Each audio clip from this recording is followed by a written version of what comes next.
এই পুজো কটা দিন দেখবে বেশি রান্না বান্না এসব করতে ইচ্ছা করে না, আবার বেশি বাইরের খাবারও খাওয়া যায় না।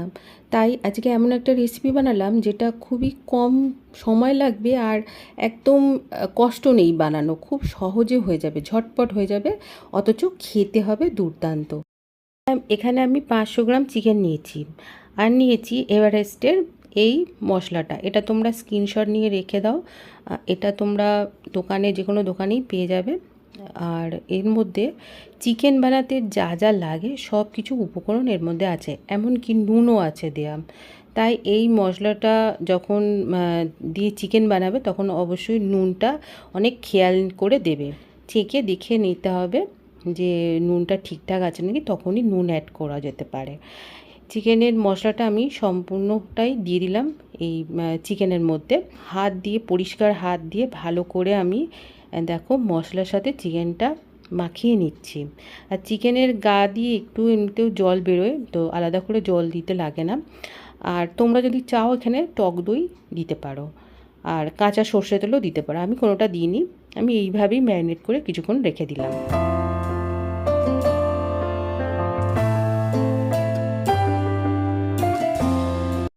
আর এদিকে আমি পেঁয়াজ কেটে নিয়েছি আর আলু কেটে নিয়েছি।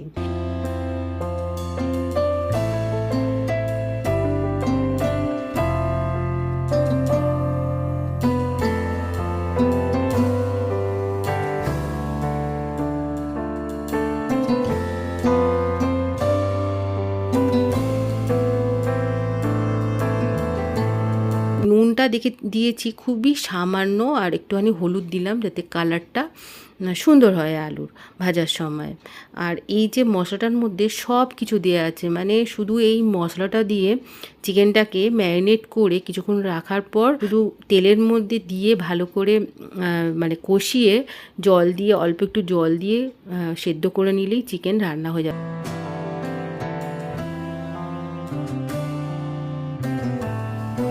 তাড়াহুড়ো থাকলে আর হাতে যদি খুবই কম সময় থাকে, আবার যদি বেশি খাটতেও ইচ্ছা না, এই থেকে এটা অনেকটাই মানে অনেকটা কেন, বেশিরভাগটাই কষ্টটা কমিয়ে দিয়েছে।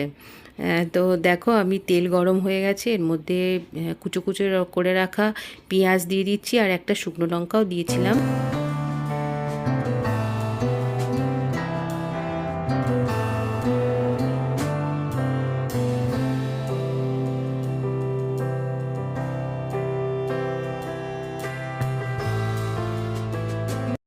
তো পেঁয়াজটা ভাজা ভাজা হয়ে গেছে, এখন ম্যারিনেট করে রাখা চিকেনটা এর মধ্যে দিয়ে দিলাম।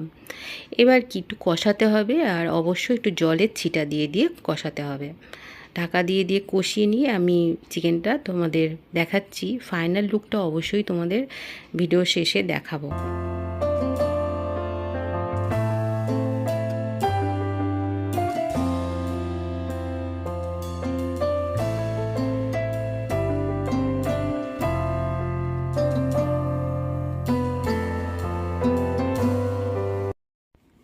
বেশ কিছুক্ষণ কষানোর পর ঢাকা দিয়ে রেখেছিলাম, দেখো কি সুন্দর তেল ছেড়ে দিয়েছে। তো এখন আরেকটুখানি কষিয়ে নেবো, তার আগে আলুটা আমি দিয়ে দেবো। এই যে ভেজে রাখা আলুটা দিয়ে দিলাম, এখন আর কিছুক্ষণ নাড়িয়ে তারপরে জলটা দিয়ে দেবো।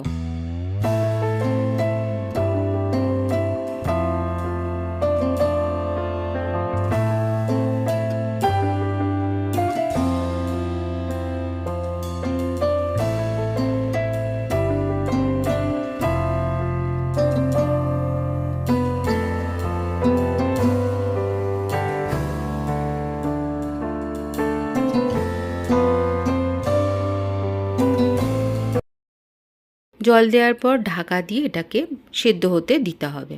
তো হয়ে গেল, মোটামুটি আমার চিকেন রান্নাটা হয়ে গেছে। লাস্টে একটুখানি ধনেপাতা দিয়ে নামিয়ে নেবো।